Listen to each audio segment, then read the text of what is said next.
दोस्तों, क्या आपके मन में भी कभी ये प्रश्न उठा है कि हम इस जीवन से पहले कहाँ थे और इस जीवन के पश्चात कहाँ चले जाएंगे। दोस्तों, आज हम जीवन के अस्तित्व के ऊपर एक विस्तृत चर्चा करने वाले हैं, तो वीडियो में अंत तक जरूर बने रहें क्योंकि ये जानकारी सभी के लिए बहुत महत्वपूर्ण है। दोस्तों, जब हमारे जीवन की शुरुआत होती है, एक पल आंख खुलती है और हम पाते हैं कि हम पहले से ही इस संसार में हैं। ना हमने इस जन्म को मांगा और ना ही हमने इस शरीर को चुना। बस एक दिन आंख खुलती है और हम पाते हैं कि हम हैं। बचपन में हमें सब कुछ नया लगता है, घर, लोग, आसपास की आवाजें।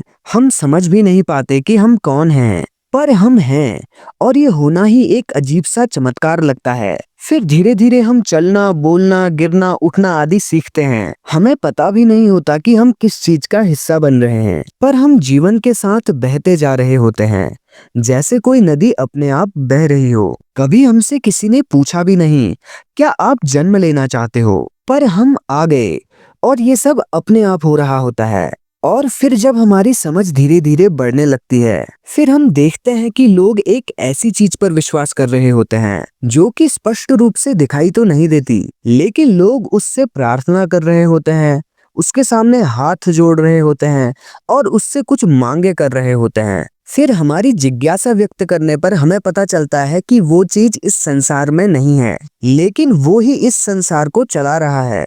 कहीं लोग उसे भगवान और कहीं लोग उसे गॉड, तो कहीं लोग उसे अल्लाह आदि के नाम से पुकारते हैं। और फिर हमें बताया जाता है कि सभी का धर्म अलग अलग है, इसीलिए उनका ईश्वर भी अलग है। और साथ ही बहुत सारे लोग ये भी कहते हैं कि आपको ईश्वर को पूजना आवश्यक है, नहीं तो वो आपसे रुष्ट हो सकता है।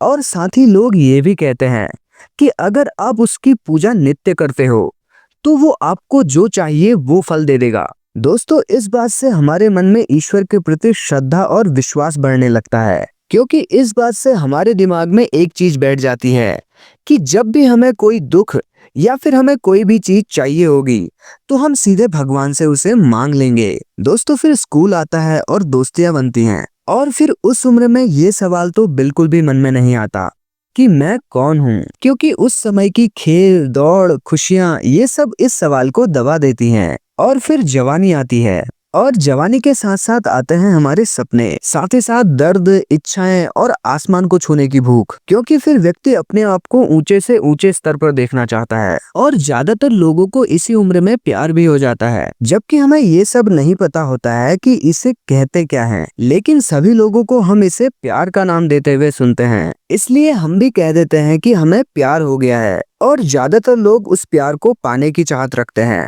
क्योंकि हम लोगों को देखते हैं कि वो प्यार के बिना बहुत बुरा महसूस करते हैं, और हम देखते हैं कि जिनको उनका प्यार नहीं मिलता है वे लोग टूट जाते हैं। और कुछ ऐसा ही अनुभव हमें भी प्यार ना मिलने पर हो रहा होता है। पर हमारे दिमाग में जो चीज बचपन से ही डाली होती है कि भगवान आपको सच्चे मन से मांगने पर सब कुछ दे देता है, इसीलिए भगवान से हम भी मनोकामना पूर्ति के लिए मांग करते हैं। साथ ही हम समाज से ये भी सुनते हैं कि जो व्यक्ति बल, बुद्धि, रूप, रंग आदि से अच्छा होता है उसी को ये प्यार मिल पाता है। और साथ ही हम ये भी देखते हैं कि जिस व्यक्ति की आर्थिक स्थिति अच्छी है उसको ये चीज बहुत जल्दी मिल जाती है, इसीलिए फिर हम ईश्वर से धन की मांग करने लगते हैं। पर जब हमारी लाखों प्रार्थनाएं करने के बाद भी मनोकामना पूर्ति नहीं होती तो हम ईश्वर से शिकायत करने लगते हैं। जब हमारी शिकायत करने के बाद भी मनोकामना पूर्ण नहीं होती तो हमारा विश्वास ईश्वर से डगमगाने लगता है। साथ ही हमें ये भी लगता है कि शायद हमारी किस्मत ही खराब है या फिर भगवान हमसे नफरत करता है, क्योंकि हम आसपास के लोगों को ये भी कहते हुए सुनते हैं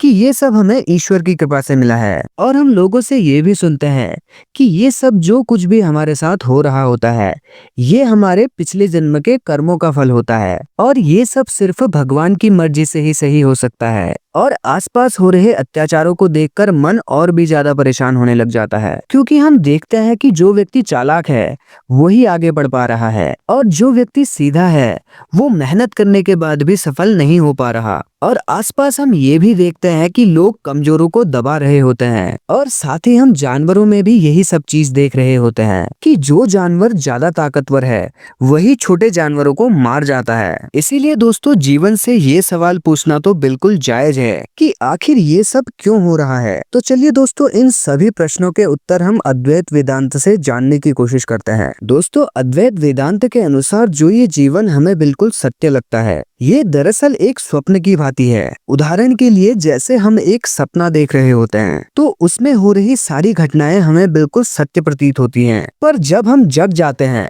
तो हमें पता चलता है कि ये सब तो सिर्फ एक सपना था। वैसे ही जो ब्रह्म है वह एक सपना देख रहा है जिसमें उसने अपने आप को ही मनुष्य, पशु, पक्षी, पेड़ पौधे, नदी आदि के रूप में विभाजित कर लिया है। और जो यह प्रकृति है ये सब उस ब्रह्म की शक्ति है जिसे माया कहा जाता है और ये माया ही भ्रम उत्पन्न करती है। इसीलिए मनुष्य खुद को ब्रह्म से अलग समझता है, इसी के कारण दुख उत्पन्न होता है। पर सवाल ये उठता है कि मनुष्य तो अपने विवेक से इस चीज को पहचान लेगा, लेकिन अन्य जीव कैसे पहचानेंगे? अद्वैत वेदांत के अनुसार पहली बात तो मनुष्य के अलावा अन्य जीवों में अहंकार बहुत कम मात्रा में होता है, क्योंकि वे जीवन को कंट्रोल करने की कोशिश नहीं करते, वे बस जीवन के साथ चलते चले जाते हैं। लेकिन मनुष्य ही एकमात्र ऐसा जीव है जिसके अंदर सबसे ज्यादा वासना, सबसे ज्यादा इच्छाएं और साथ ही सबसे ज्यादा विवेक भी होता है। इसीलिए अन्य जीवों के अंदर विवेक, प्रेम, करुणा आदि भी कम होती है। लेकिन साथ ही अद्वैत वेदांत का ये भी कहना है कि कभी न कभी अन्य जीवों को भी मनुष्य का जन्म मिलेगा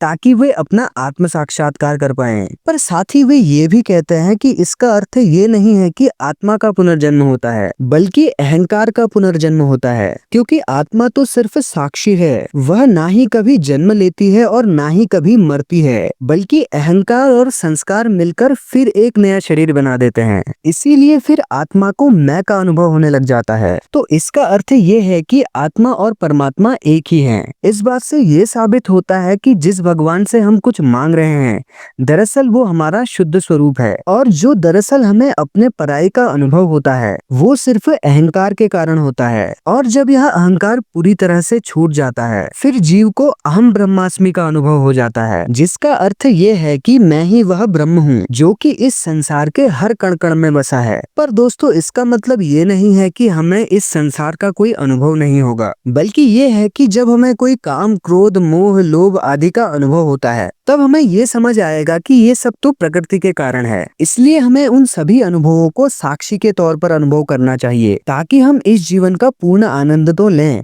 लेकिन हम उसमें बंधे नहीं। तो दोस्तों अद्वैत वेदांत के अनुसार हमें ये सब सीख तो जरूर मिलती है कि हमें हर किसी जीव के ऊपर दया करनी चाहिए, क्योंकि सभी में ब्रह्म का अंश है। वैसे भी दोस्तों हमें इस जीवन को इतना सीरियस नहीं लेना चाहिए, क्योंकि यहाँ सभी चीजें बदलती रहती हैं। जो चीज आज है कल वो चीज नहीं होगी, इसलिए हमें वर्तमान का पूर्ण आनंद लेना चाहिए और साथ ही अच्छे कर्म भी निस्वार्थ भाव से करने चाहिए, क्योंकि स्वार्थ रखने से अहंकार पैदा होता है और अहंकार ही दुखों की जड़ है। इसलिए जितना कम अहंकार होगा हम उतना ही आनंद की अनुभूति करेंगे। पर दोस्तों आनंद का मतलब सुख नहीं होता है, क्योंकि सुख अस्थायी है और आनंद स्थायी होता है, और असली प्रेम इस आनंद में ही होता है, ना कि कोई विशेष व्यक्ति या फिर पद प्रतिष्ठा में। लेकिन दोस्तों ये बातें समझ में तो आ जाती हैं, लेकिन इनका अनुभव करना बहुत मुश्किल होता है, जिसके लिए हमें बहुत अभ्यास करना होगा। तो दोस्तों आपको ये जानकारी कैसी लगी कमेंट बॉक्स में जाकर जरूर बताएं, और साथ ही अपना अनुभव और इस विषय पर अपने विचार भी साझा करें, और ऐसी ही वीडियोस के लिए हमारे चैनल को सब्सक्राइब भी अवश्य करें। मिलते हैं अगली वीडियो में। धन्यवाद।